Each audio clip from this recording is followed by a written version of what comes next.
Okay, so one of my commenters, he urged me to look at this article from the Milwaukee Sentinel. This is proof that Kyle's in big trouble. Hello out there. I am trying to get through.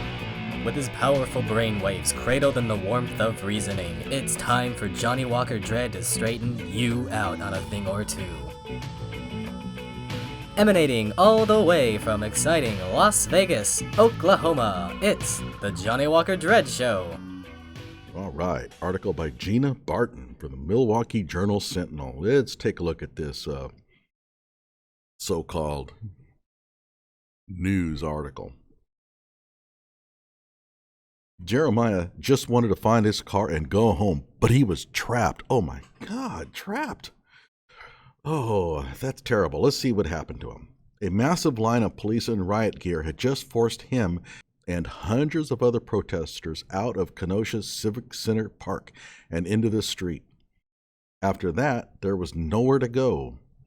Soldiers and cops blocked one end of the road. White guys with big guns blocked the other.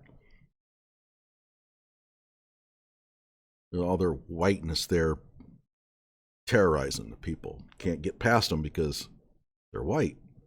All right, let's read on. It was past 11 p.m. Tuesday, the third night of protests after a Kenosha police officer shot Jacob Blake. Yeah. Jeremiah had received a text from a friend saying a bunch of protesters had their tires slashed. He wanted to get to his car before vandals did. He decided the quickest path was to cut through a parking lot. As he made his way toward it, Jeremiah saw more armed white men. Gotta make sure they're white. Take note of that. Two crouched on the roof of a building, sniper style. The snipers crouch? Interesting. I used to always thought, no, never mind. Two or three others stood guard over the lot. One of them, a baby face with a backward ball cap, raised an assault rifle and pointed it at him. Oh, that's pretty serious sounding stuff there. Yep. Now, I think just about any of us would think, oh man, that's a AR-15 rifle pointed at me. Ooh, that is pretty serious stuff. After all, his finger is only a couple millimeters away from blowing you into smithereens. But let's see how old Jeremiah handles it. Jeremiah, 24 and black, was more annoyed than afraid. Really? Wow, just annoyed? I don't know about you, but if somebody points an AR-15 rifle at me, I'm going to be a little bit worried. That's going to be more than just annoyed. He'd been out protesting all summer, more than 90 days so far. He knew about these guys and their scare tactics, and he refused to be intimidated. Okay, here's a little lesson for you, Jeremiah. That is not a time to be non-intimidated. When somebody points a rifle at you, it's okay. Be intimidated because he can blow you into another zip code really easily. Go and report it to the police. If he points his rifle at you, that's against the law. Did you report it? When the kids started yelling what? What did he say? Doesn't say. Jeremiah shouted back, I'm trying to get out of here. If you're going to shoot me, just shoot. Oh, yeah, that's not something I'm saying to somebody that has a rifle pointed at me. Nope. No. You got to be smart about these things. A few minutes later, Jeremiah saw the same guy pointing his weapon at someone else. This time, Kyle Rittenhouse fired. Wait, let's back up a second here. So I want to get this straight. He's trying to get to his car, and Kyle points his rifle at him. And he tells him, I'm not afraid of you. I'm tough. He's going to shoot, just shoot. A few minutes later, Kyle shoots Joseph Rosenbaum? How in the hell is that possible? We have Kyle Rittenhouse on video for a long time up until the time of the shooting. He's not pointing his gun at anybody. Yeah. I'm sorry, Jeremiah. That's kind of looking a little bit shaky there. And the whole description here, Jeremiah saw the same guy pointing his weapon at someone else, makes it look like Kyle had the rifle pointed at and then just opened fire. That's not what happened at all. He's being chased. He turns around and opens fire real quickly. Jeremiah didn't see what happened. He made this up because he thought that Kyle was going around pointing the rifle at people and then open fire on them. That's what he thought. And so he thought he would come in here with his own little testimony to try to support the prosecution's case. Unfortunately, his own testimony here is total malarkey. How could he have been threatened by Kyle just a few minutes before Joseph Rosenbaum chased him? We saw what happened. Kyle is walking down the street. We have it on video. Rosenbaum ambushes him and chases him. Where was Jeremiah? Okay, let's read on. Okay, so we're going to talk here about the felonies that he's facing and his own attorney. It does say here, information contained in this story comes from interviews with 8 protesters who attended demonstrations in Kenosha. It also comes from first-hand observation of reporters who covered the protests and news conferences regarding the shooting of Jacob Blake by police and the shootings of 3 men on Tuesday night. Reporters also reviewed videos, websites, social media accounts, news releases, court records, and numerous media reports. Well, I could tell you right now, to develop what they have here, they didn't need to do all that. This is mostly just coming from secondhand accounts, actually. The witnesses quoted in this story were willing to have their full names published, but the Journal-Sentinel is using only their first names because of the serious nature of numerous threats and harassment directed at people involved in this case. Obviously, they don't give the same regard to Kyle Rittenhouse. Oh, I'm sorry, Kyle. We don't want to use his last name because he might get threats. That night had felt different from the start. Among protesters, the rumor spread. Hundreds of white men with guns had answered an online call from a self-described militia group known as the Kenosha Guard and would be waiting in the park to shoot them. Really? I mean, that's what the deal was, that they were going to be waiting in the park to shoot them. Okay, so how many were shot? The only ones that were shot were the ones that chased Kyle. None of those other people shot anybody. Not nearly that many armed men showed up, but they were impossible to avoid. Some joined the marchers and pledged to protect them. Many protesters still felt more afraid than secure. Okay, many protesters still felt more afraid than secure. Where are the quotes? Come on, you guys are reporters. Okay, and you make a claim here, many protesters still felt more afraid than secure. Where's the testimony? You should have people lined up. Remember, you're not going to use their full names anyway, so there's no reason to disclose who they are. Can't use Jeremiah. Remember, he's rough and tough. He's not scared of nothing. Brave. Early in the evening, before he became stranded in the search for his car, Jeremiah got into an argument with one of them. Jeremiah was talking to a reporter. Okay, which reporter? What's the name of the reporter? Who was the reporter working for? When an angry woman interrupted, telling him she was tired of people like him burning things down. As he argued he had done no such thing, an armed man came up and shoved him. I have a feeling this didn't really happen, but okay. Be ready, Jeremiah recalls the man saying, if you come toward us, we're going to open fire. Sounds pretty ominous. How many times did that happen? None. Didn't happen. The attitude of law enforcement was different that night, too. Several people who have attended numerous protests told the Milwaukee Sentinel. Oh, I'm sorry. We kind of misread that a little bit. Let's move on. On Sunday and Monday, police had allowed demonstrators to linger in the park. But on Tuesday, what seemed like hundreds more cops than before stood shoulder to shoulder and forced them out. Several armored vehicles rode through the grass. Jeremiah later watched a video shot late Tuesday night that shows a law enforcement officer in an armored vehicle giving bottles of water to a group of armed men that included Rittenhouse. The officer thanks the men for their help, though they are clearly civilians in violation of the city's 8 p.m. curfew. People like Jeremiah, for example, wasn't he in violation of the curfew?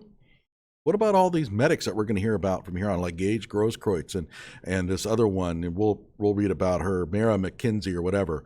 They were violating curfew too. We appreciate you guys, the officer on the video says. We really do. Probably because they're not looting and burning. They were pushing us to the area where the alt-right group was at, he said of law enforcement. We were cornered. All right, here we go. Mara McKenzie was serving as a volunteer street medic that night, providing first aid to injured protesters. Of Native American and Japanese descent, she decided, oh wait, she's Japanese. I thought she was Chinese descent. Guys, I'm going to have to start this video over. That changes everything. Why do they have to tell us this? What difference does it make? She decided to take on the role. She hated the thought of people being hurt while they were protesting violence.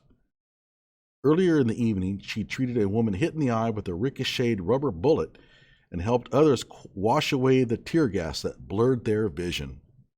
Fellow street medic Gage Grosskreutz was helping people deal with tear gas too. Mara McKenzie, who had spent several evenings working with him throughout the summer of protests in Milwaukee, stopped to say hello. A 20-year-old with only 20 hours of street medic training to go with her CPR certification, she looked up to Grosskreutz, a licensed paramedic. What is street medic training? Is there such a thing? I never heard of that. Yeah. Another guy in the vicinity, one Mara McKenzie didn't recognize, was telling people he was a medic too, but he made her uneasy. He had an AR-15, one of those AR-15s slung across his chest. No medic she'd ever worked with carried a weapon like that. Well, guess what? In another video I'm going to be producing, I'm going to show you some pictures of medics carrying AR-15s. Actually, they're probably M4s, but, well, not worry about that distinction. Some medics arm themselves with handguns as a last resort for protection. See, they're trying to cover for Gage here. You notice that? Like, because they know very well what the reader's going to say. Well, wasn't one of the medics also carrying? Oh, wait a minute. We have to explain this. Some medics arm themselves with handguns as a last resort for protection, just a last resort. But their priority was helping people. See how they're working there? That means that Kyle's wasn't. See, that's the implication they're making here. Usually they were paired with security teams. That's right, the police. However, the police are nowhere to be found. Mara McKenzie's medic partner gestured to the young man. Avoid that guy. He looks like bad news. Okay, you're a reporter. Why did he say that? Did you ask her? Why did he look like bad news? She would later learn the man who had drawn her partner's warning was Rittenhouse. This is fabricated. This is after the fact. This is a bunch of BS created after the fact. Once they have known who it was that shot those guys, now we're going to create all this testimony about your past run-ins with him. Oh yeah, I saw him too, and he looked at me funny like, and he pointed that rifle at me. See, this is where the problem. We saw this with the Michael Brown case, where all of a sudden these witnesses come out of the woodwork and they start to fabricate things. The nice thing about the Michael Brown case is that they had to go to a grand jury, and the grand jury basically said, you lie to us, you can go to jail. That's called perjury. And all of a sudden, they all had to change their stories. And I have a feeling these people are going to have to change their stories too, because they're going to be going on the witness stand. And we have videotape of just about everything. The two walked on. About 10 minutes later, Mara McKenzie heard two men yelling at each other. How in the hell would you make out two men yelling at each other when literally everybody is yelling at each other? It would be more noteworthy if you saw two men that were not yelling at each other. You could make the claim then, I was walking down the street and I noticed two men not yelling at each other. People are yelling at each other all over the place. It's a cacophony. And here she's saying, well, I heard these two men yelling at each other. So what? She couldn't tell what they were saying. Shots rang out. A man fell to the ground 50 yards from her. Okay, now let's see here. She heard two men yelling at each other, and then shots rang out. does that not imply that the two men that were yelling at each other were Kyle and Joseph? Yes, it does. The direct implication is there. But I don't recall ever these two guys yelling at each other. The only thing he said was friendly, friendly as he was running. I don't think Joseph Rosenbaum said a word. You see, this is what you do when you get the opportunity. You've had a little bit of time. It's been a couple of days since the protest. You find out who did it. You remember seeing the person, and you start to create these little stories. Before she could reach the man, later identified as Joseph Rosenbaum, a group of bystanders had picked him up and loaded him into a hospital SUV standing by for injured people at the edge of their, no, I don't even want to try to pronounce that street, the medical center's parking lot. Oh, I'm sorry, that's the name of the medical school. Okay, we got a little problem here. She said she was 50 yards away, and she heard these shots go off. But before she could make it there, they already had him loaded in the back of an SUV. How long did it take her to make it across 50 yards? 50 yards away, how long would it have taken her? Oh, an athlete can run the 40-yard dash in what, 4.5? An offensive lineman, big old heavy dudes, can do it in 5. She could certainly make it in 6 seconds if she ran. But let's suppose that she did a nice stroll, like say, let's walk really fast, like I would expect a medic to do. A typical brisk pace would be 2 yards per second, around 4 miles an hour.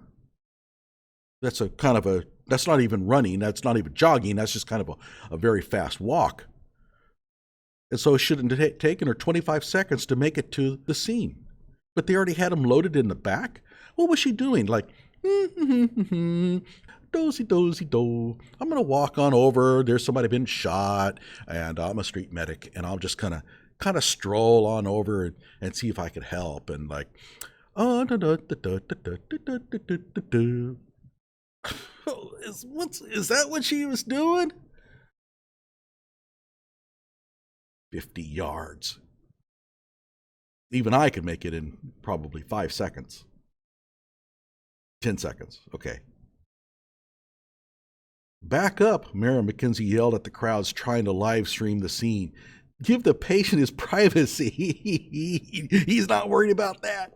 As she looked into the man's eyes, they were open and motionless because they were dead. That's what happens when you die. Your eyes just stare straight ahead. Actually, I don't know if he had died at that point. He probably died in the hospital later. I can't remember. As the SUV carrying Rosenbaum sped across the parking lot to the hospital's back door, Mara McKenzie's medic partner told her the shooter was still in the area. Okay, so wait a minute. As the SUV carrying Rosenbaum sped across the parking lot, so this is at a point after they had picked up Rosenbaum and had driven off. This is well after Kyle had turned himself in to the police, or tried to. The two medics crouched behind a brick hospital sign, hoping it would be enough to protect him if he opened to fire again. He's already been attacked by a mob. He's already been trying to turn himself into the police. This is well after. Her fellow medic didn't tell her until later that he'd seen the gunman run past them, fewer than 10 yards away. Is her medic partner Gage? I don't recall her mentioning any other medic partner. Gage Grosskreutz? Well, then this makes no sense at all. Gage was running down Kyle, asking him questions like you normally do when you have an active shooter, right? You have an active shooter carrying an AR-15 running around. You normally want to run up alongside him and start to interview him. Jeremiah saw the shooter flee too, and he could tell the teen was scared. Yeah, I would be too. Jeremiah, that's actually accurate. I think that's the only accurate thing you've said here so far. He knew he messed up, Jeremiah said. He panicked. Even his people knew what he did was wrong. Oh, yeah, because you asked them, right, Jeremiah? Did you interview these people to ask him if he did wrong? They are all shouting at him, "What are you doing? What are you doing?" I saw it in their faces. I saw it in their body language. Yeah, that's real evidence that they knew he did wrong. All right, now we're going to turn our guns on Rittenhouse. By the way, I'm really kind of intrigued by this Mayor McKenzie's testimony. This doesn't make any sense at all. The ambulances or the SUV is going down, and at this time they're crouching behind a brick wall. Well, at what point did Gage Grosskreutz go out and try to chase Kyle down? If they're crouching behind a brick wall, then they're not chasing him. So are they talking about a different medic? I don't know. But it seems to imply that what she's talking about, the person she's talking about there, is Gage Grosskreutz.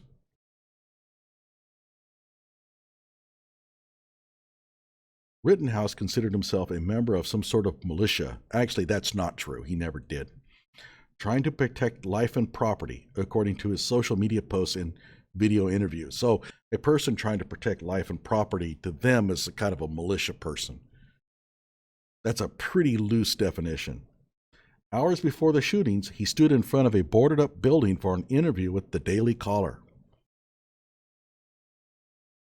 I'm surprised he didn't say the Daily Caller a conservative alt-right news source, even though it's not. People are getting injured and our job is to protect this business. And he goes on to say, we've seen this video clip a million times where he's talking about his rifle and why he has his med kit. So let's move on.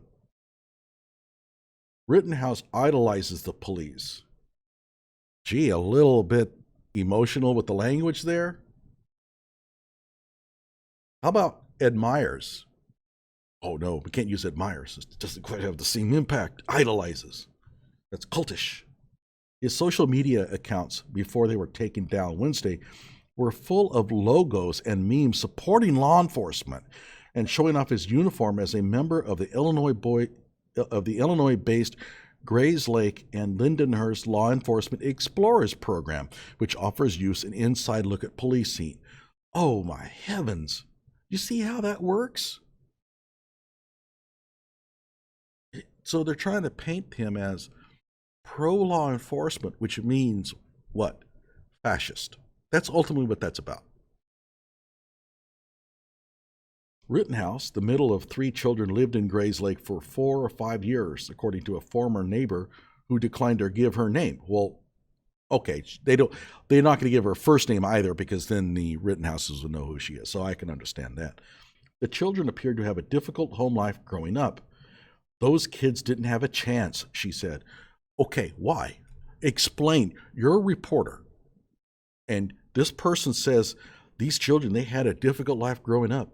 They didn't have a chance. Okay, why are you saying that? Give us some details. What happened? Rittenhouse's parents are divorced, court records show. In January 2017, his mother filed for a restraining order against 2 boys at her son's middle school. They had called him dumb and stupid and threatened to kick his butt, court records say. January 2017, when he was 14 years old. Well, we can't talk about Rosenbaum's past. Oh, no. It's unfair to talk about what Anthony Huber did. No. But let's go back to 2017 when Kyle was 14 years old and talk about this. They also had followed him and taken photos of him to post on social media. A month earlier, they had called the family's apartment and told Rittenhouse's mom she needed to watch her son or he would get hurt, she wrote in the court filing. This was 3 years prior. Rittenhouse's mother never got the restraining order. She didn't show up for a court hearing, and the matter was dropped. Yeah, I mean, that happens all the time.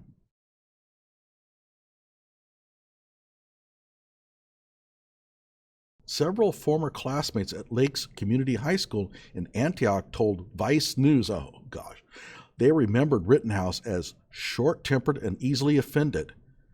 He was known for his love of the police, guns, and oh no, this is what this is all about. President Donald Trump. Okay, let me ask you a question out there. Who are these classmates? I don't see no names. Remember, you can always just use first names. Who are they? There were none. This is how you do it. You just fabricate the stuff. How would anybody know? How would anybody prove that you lied about this? Anybody can do this. Talked to a bunch of friends of his, and they said that he was a live wire. And look at what they say. He's short-tempered and easily offended. What does that have to do with what happened in Kenosha that night? Easily offended.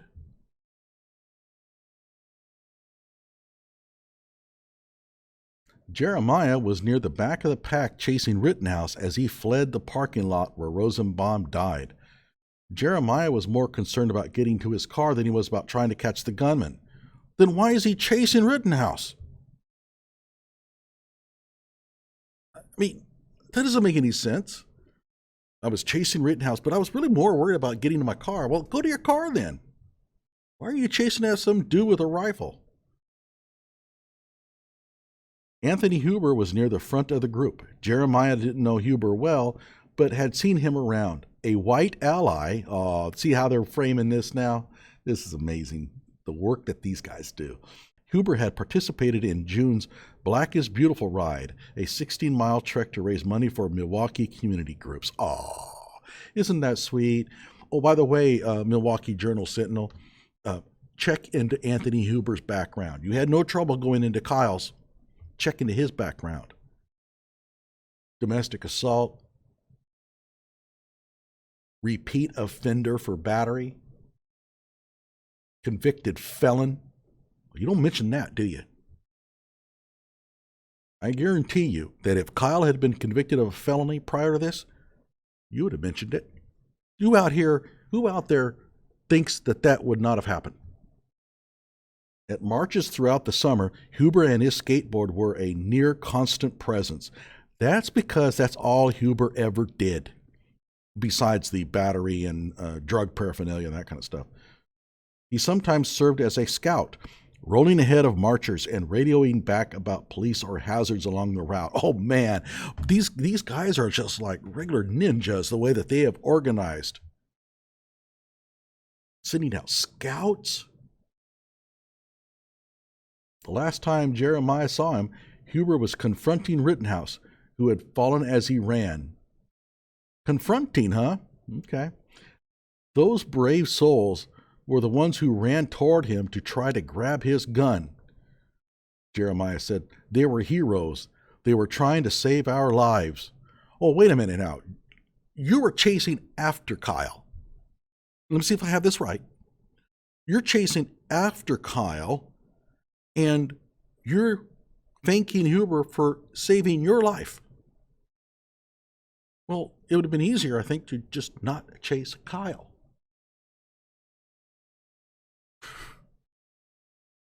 Jeremiah, you're going to have a rough time on the stand. I'm telling you. If I'm the defense attorney, I'd shred you. Or I would gut you like a pig. That's what Anthony Huber liked to do. Well, he threatened it with a butcher knife to his own brother, Mr. Hero. Huber, armed only with his skateboard, which makes him a dumbass, rushed at Rittenhouse and hit him with it before being shot in the chest. That's right, because that's what happens when you try to chase and attack people carrying rifles. Stumbling a few paces and falling to the ground. Another man stopped a couple of feet away, a handgun and a cell phone in his raised hands. A moment later, he moved toward the gunman again, without raising the gun. Yeah. That's not quite right, is it? He was shot in the arm. On a video, the wounded man can be heard shouting for a medic. Rittenhouse stands and walks backwards for a few paces, confirming he isn't being followed, the video shows. Then he turns and walks away. Now, wait a minute. I thought he would have got up and started shooting people, because that's what he was there for. He's got his AR-15. There's still plenty of people for him to shoot. There's one guy who holds his hands up. He can't be more than 10 feet away. And Kyle could have blasted him. But he put his hands up, and Kyle says, "No, I'm not going to shoot this dude. Why? He's not a threat to me." And there was a number of other people that were also hightailing out of there. Kyle could have shot any of them, but he chose not to. In fact, the only people he shot were, let's see here, who was it? Oh, yeah, the two people who tried to attack him. Well, actually, there was another one. Kyle took a shot at him, and man, you talk about the luckiest man in Kenosha. It was him. He almost got castrated. That man that took a flying kick at Kyle, by the way, tried to kick him in his head. That's lethal force. He tried to kill Kyle.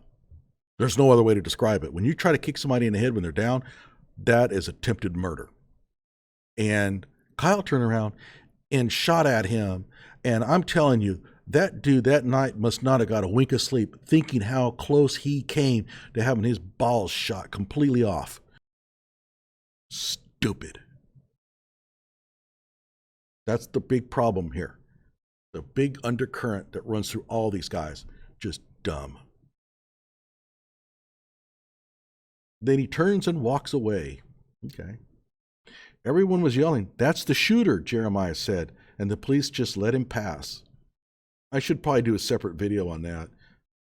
My theory is that because somebody called Kyle the N-word, people called it in as a black man that was running, and so the police may have thought they were looking for a black suspect. But that's just a theory. Could be wrong. Beth, the sheriff, has said the officers in the squad cars and armored vehicles Rittenhouse approached with his hands up likely didn't understand the shouts of the crowd due to the noise and chaos. Yeah, a lot of shouting going on there, huh? According to his attorney, Rittenhouse went back to Antioch and turned himself in, which is true. I'm not going to read here the points about from his attorney. We've heard him before. Okay, so Mary McKenzie talks about dealing with some woman, actually it was Hannah Giddings and stuff. I'm going to skip ahead of that. There's not much to say there. Okay, so let's skip down. Grosskreutz was wearing a hat and backpack that identified him as a medic when he rushed towards Huber, according to a close friend who didn't want her name used. And yes, he had a gun because we're allowed to protect ourselves, but the gun was down, not pointed. I don't think so. His partner medic that night, who had first tried to help Huber, took Grosskreutz to two different hospitals, the friend said. At the first, they were asked to clear the waiting room because an injured officer was coming in. From the second, he was airlifted to whatever the name of that thing is. Jeremiah also considers Grosskreutz a friend. He's a super cool, laid-back guy, Jeremiah said of Grosskreutz, when he's not burglarizing your home. Who is white. God, I thought they already mentioned that. No, that was about Huber, I believe. He's a great advocate, a great ally, always speaking up for minority groups. He's just that person everybody loves talking to, and he gives great advice. Just don't leave your home and let him know that you're gone, because then he'll come and rob you. And yes, he did.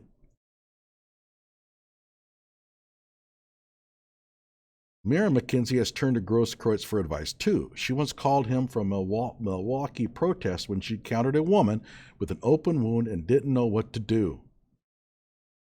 Mary McKenzie said she's never seen him draw his weapon. Well, you saw him now. Not even when he was hit by a car driving through the crowd at another protest over the summer. That probably did not happen. Gage is a very kind and peaceful man when he's not slapping his grandmother, and people who are trying to argue that he's not are just wrong. Well, I tell you what, you may not want to view some of my videos. He never would have pulled that gun unless he thought his life was at risk. He put himself in the position. He chased Kyle. He even interviewed him. The only reason why his life was at risk was because he put himself in that risk.